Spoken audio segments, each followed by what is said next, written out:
కార్పొరేషన్లో రాజకీయం రసవత్తరంగా మారింది. వైసీపీ కార్పొరేటర్లపై టీడీపీ స్పెషల్ ఫోకస్ చేసినట్లు తెలుస్తోంది. కౌన్సిల్ను చేజిక్కించుకునేందుకు విశ్వ ప్రయత్నాలు చేస్తోంది. ఇందులో భాగంగానే గుంటూరు వెస్ట్ ఎమ్మెల్యే గల్లా మాధవి ఆధ్వర్యంలో టీడీపీ గూటికి మరో వైసీపీ కార్పొరేటర్ చేరారు. గుంటూరు పశ్చిమ సెగ్మెంట్ 24వ డివిజన్కు చెందిన వైసీపీ కార్పొరేటర్ అడాకా పద్మావతి ఎమ్మెల్యే గల్లా మాధవి సమక్షంలో పసుపు జెండా కప్పుకున్నారు. దీంతో టీడీపీ కార్పొరేటర్ల సంఖ్య 27కి చేరింది. స్టాండింగ్ కౌన్సిల్ ఎన్నికల్లో గెలవాలంటే మరో 2 కార్పొరేటర్లు టీడీపీ వైపు వస్తే స్టాండింగ్ కౌన్సిల్లో టీడీపీ విజయానికి పూర్తి స్థాయి అవకాశం ఉంటుంది. మరోవైపు తాజా పరిణామాలపై వైఎస్ఆర్సీపీ శ్రేణుల్లో అలజడి మొదలైనట్టు తెలుస్తోంది. మిగిలిన కార్పొరేటర్లను కాపాడుకునేందుకు తీవ్రంగా ప్రయత్నిస్తున్నారు. ఇందులో భాగంగానే క్యాంపు రాజకీయాలకు తెరలేపారు. వైఎస్ఆర్సీపీ కార్పొరేటర్లను హైదరాబాద్లోని ఓ రిసార్ట్కి తరలించినట్లు తెలుస్తోంది. అయితే వైఎస్ఆర్సీపీకి ప్రస్తుతం 29 మంది కార్పొరేటర్లు ఉండగా టీడీపీ 21, జనసేన పార్టీకి 6 మంది కార్పొరేటర్లు ఉన్నారు.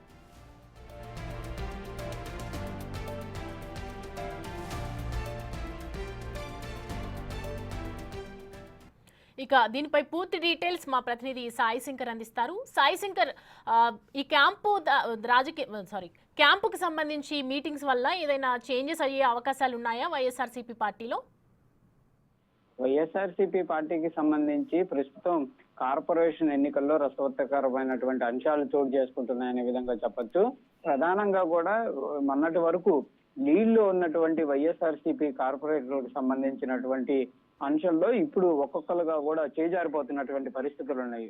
మొన్నటి వరకు ఏదైతే స్టాండింగ్ కౌన్సిల్ కి సంబంధించి ఎన్నికల నోటిఫికేషన్ వచ్చినటువంటి నేపథ్యంలో ఆ రోజు ఒకసారి సభ్యుల సంఖ్యను పరిశీలిస్తే ఇటు టీడీపీ అంటే కూటమికి 23 మంది సభ్యులు ఉంటే వైసీపీ పక్షాన 33 మంది ఉన్నటువంటి పరిస్థితులు ఉన్నాయి. కానీ ఇప్పుడు అదంతా కూడా మారిపోయారు. 4 కార్పొరేటర్లు ఈ మధ్య కాలంలో అంటే ఈ 4-5 రోజుల్లోనే టీడీపీ కూటమి వైపు అడుగులు వేసినటువంటి పరిస్థితి ఉంది. నిన్న 27వ డివిజన్ సంబంధించినటువంటి కార్పొరేటర్ కూడా తన ఒక వైఎస్ఆర్సీపీ నుంచి టీడీపీ వైపు అడుగులేశారు. దీంతో కూటమికి బలం పెరుగుతున్నటువంటి పరిస్థితి ఉంది. ప్రస్తుతం 27 కార్పొరేటర్లకి కూటమి చేరుకోవడం జరిగింది. మరో 2 కనుక వస్తే ఇంకా స్టాండింగ్ కౌన్సిల్ లో కంపల్సరీగా కూటమి విజయం సాధించేటటువంటి అవకాశాలు ఉన్నటువంటి నేపథ్యంలో వైఎస్ఆర్సీపీ ప్రస్తుతం తమ కార్పొరేటర్లను కాపాడుకునేటటువంటి ప్రయత్నాలు మొదలు పెట్టారు. ఇందులో భాగంగా మిగిలినటువంటి కార్పొరేటర్లు ఎవరైతే ఉన్నారో వాళ్ళందరినీ కూడా హైదరాబాద్ లోని ఒక రిసార్ట్ కూడా తరలించి క్యాంపు రాజకీయాలు మొదలు పెట్టారనే విధంగా చెప్తున్నటువంటి పరిస్థితి ఉంది. అయితే మొత్తంగా మరి వైసీపీ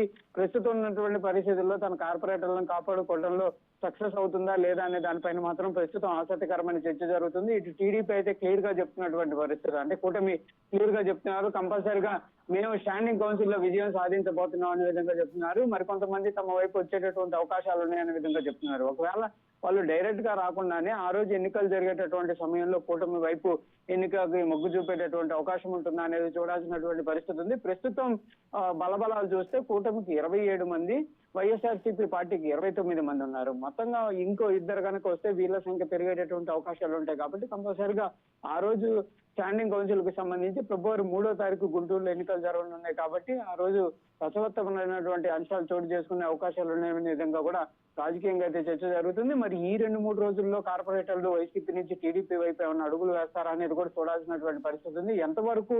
ఎంతమందిని అసలు వీళ్ళు హైదరాబాద్ తరలించారని దానిపైన కూడా ఓ స్పష్టత లేదు. ఎందుకంటే ఉన్నటువంటి 29 మంది కూడా మొత్తంగా హైదరాబాద్ వెళ్ళారా అంటే కూడా అది కూడా ప్రశ్నార్థకంగానే ఉంది. కొంతమంది గుంటూరులోనే ఉన్నట్లు కూడా తెలుస్తుంది. వాళ్ళు టీడీపీకి లేదా జనసేన పార్టీలకి టచ్ లో ఉన్నట్లు తెలుస్తుంది. ఒకవేళ కనుక వాళ్ళు కనుక కంపల్సరీగా టచ్ లో ఉండి వాళ్ళు ఈ 2-3 రోజుల్లోనే కనుక పార్టీలు మారితే మాత్రం కంపల్సరీగా వైఎస్ఆర్సీపీకి సంబంధించి స్టాండింగ్ కౌన్సిల్ ఎన్నికల్లో తమ యొక్క ఆధిపత్యం పోగొట్టుకునేటటువంటి అవకాశాలు అయితే స్పష్టంగా కనిపిస్తున్నాయి. దాంతో పాటు తర్వాత మేయర్ పీఠానికి సంబంధించినటువంటి అంశంలో కూడా ఇది రిఫ్లెక్ట్ ఉండేటటువంటి అవకాశాలు అయితే స్పష్టంగా కనిపిస్తున్నటువంటి పరిస్థితి ఉంది. మరి ఈ 2-3 రోజుల్లో ఎలాంటి పరిస్థితుల్లో కార్పొరేషన్ కి సంబంధించి కార్పొరేటర్లు చోటు చేసుకుంటాయనేది కూడా చూడాల్సినటువంటి పరిస్థితి కనిపిస్తుంది. సాయి శంకర్, రిసార్ట్కి తరలించారు కార్పొరేటర్లు అందరినీ కూడా. దీన్ని బట్టి చూస్తుంటే వైఎస్ఆర్సీపీ పార్టీలో టెన్షన్ వాతావరణం అయితే కనిపిస్తూ ఉంది. ప్రజెంట్ ఒకవేళ ఇంకా 2 కార్పొరేటర్లు టీడీపీ కూటమి పార్టీలో కనుక చేరితే ఇంకా వైఎస్ఆర్సీపీలో ఎలాంటి ఇంపాక్ట్ ఉండే అవకాశాలు ఉన్నాయి? అంటే ప్రధానంగా కూడా ఇక్కడ వైఎస్ఆర్సీపీ గత కొద్ది రోజులుగా కూడా ఆ గుంటూరు నగరపాలక సంస్థలో లీడింగ్ చేస్తున్నటువంటి పరిస్థితులు ఉన్నాయి. ఇటు కూటమి ప్రభుత్వం అధికారంలోకి వచ్చినా కూడా గుంటూరు నగరపాలక సంస్థలో మాత్రం వైసీపీని ఆధిపత్యంలో ఉన్నటువంటి పరిస్థితులు ఉన్నాయి. మరి ఇదంతా కూడా కోల్పోయేటటువంటి పరిస్థితులు అయితే క్లియర్ గా కనిపిస్తున్నటువంటి పరిస్థితి ఉంది. ఎందుకంటే స్టాండింగ్ కౌన్సిల్ ఎన్నికలు అనేది నామ మాత్రమే, ఆ తర్వాత జరిగేటటువంటి పరిణామాలు అనేది కీలకంగా మారేటటువంటి అవకాశాలు ఉంటాయి. స్టాండింగ్ కౌన్సిల్ ఎన్నికలు కనుక ప్రక్రియను కనుక టీడీపీ చేసుకుంటే జరిగితే కంపల్సరీగా రానున్న రోజుల్లో మేయర్ పీఠాన్ని కూడా వాళ్ళు తగ్గించుకునేటటువంటి అవకాశాలు ఉంటాయి, వాళ్ళకి మెజారిటీ పెరిగేటటువంటి అవకాశాలు ఉంటాయి. కంపల్సరీగా ఇప్పటి వరకు మెజారిటీలో ఉన్నటువంటి వైఎస్ఆర్సీపీ మైనార్టీకి వెళ్ళిపోయేటటువంటి పరిస్థితులు అయితే క్లియర్ గా కనిపిస్తున్నటువంటి పరిస్థితి ఉంది. మరి ఇప్పుడు ఈ 2-3 రోజులు అంటే 3వ తారీఖు స్టాండింగ్ కౌన్సిల్ ఎన్నికలు ఉన్నాయి కాబట్టి మరి ఆ లోపు ఎంతమంది వైసీపీ కార్పొరేటర్లను వాళ్ళు కాపాడుకోగలుగుతారనే దాన్ని బట్టే వైసీపీకి సంబంధించి భవిష్యత్తు ఉందనే విధంగా చెప్పొచ్చు. అయితే ఇప్పుడు క్లియర్ గా కూడా వైఎస్ఆర్సీపీ ఆరోపిస్తున్నటువంటి పరిస్థితి ఉంది. 50 లక్షలు పెట్టి ఒక్కొక్క కార్పొరేటర్ ని కొనుగోలు చేస్తున్నారనే విధంగా కూడా మాజీ మంత్రి అంబటి రాంబాబు కూడా కీలకమైనటువంటి వ్యాఖ్యలు చేయడం జరిగింది. దీనిపైన సెంట్రల్ మినిస్టర్ పెమ్మసాని చంద్రశేఖర్ కూడా కౌంటర్ ఇచ్చారు. మేము ఎలాంటి కొనుగోలు చేయట్లేదు, కూటమి ప్రభుత్వంలో ఉన్నటువంటి పథకాలు కానీ కూటమి ప్రభుత్వానికి నచ్చే కార్పొరేటర్లు తమ వైపు అడుగులు వేస్తున్నటువంటి పరిస్థితులు ₹1 పెట్టి కూడా ఒక కార్పొరేటర్ ను కూడా కొనలేదనే విధంగా వాళ్ళు చెప్తున్నారు. మరి ఇదంతా కూడా కీలకమైనటువంటి రాజకీయాలు అయితే జరుగుతున్నాయి. కూటమి ప్రభుత్వం అయితే చాలా చాకచక్యంగా అడుగులు వేస్తున్నటువంటి పరిస్థితి ఉంది. కీలకమైనటువంటి దశలో కంపల్సరిగా మరికొంతమంది కార్పొరేటర్లని తమ వైపు తిప్పుకునేటటువంటి ప్రయత్నాలు అయితే క్లియర్ గా జరుగుతున్నాయి. కంపల్సరిగా దానిలో విజయం సాధిస్తామనే విధంగా కూడా కూటమి నేతలు అయితే చెప్తున్నటువంటి పరిస్థితి ఉంది. ఏదైనప్పటికీ కూడా జరుగుతున్నటువంటి పరిణామాలన్నీ కూడా వైఎస్ఆర్సీపీ పార్టీకి సంబంధించి రానున్న రోజుల్లో నగరపాలక సంస్థలో తమ ఒక ఆధిపత్యం ఏదైతే ఉందో అదంతా కూడా ప్రశ్నార్థకంగా మారేటటువంటి అవకాశాలు అయితే స్పష్టంగా కనిపిస్తున్నాయి.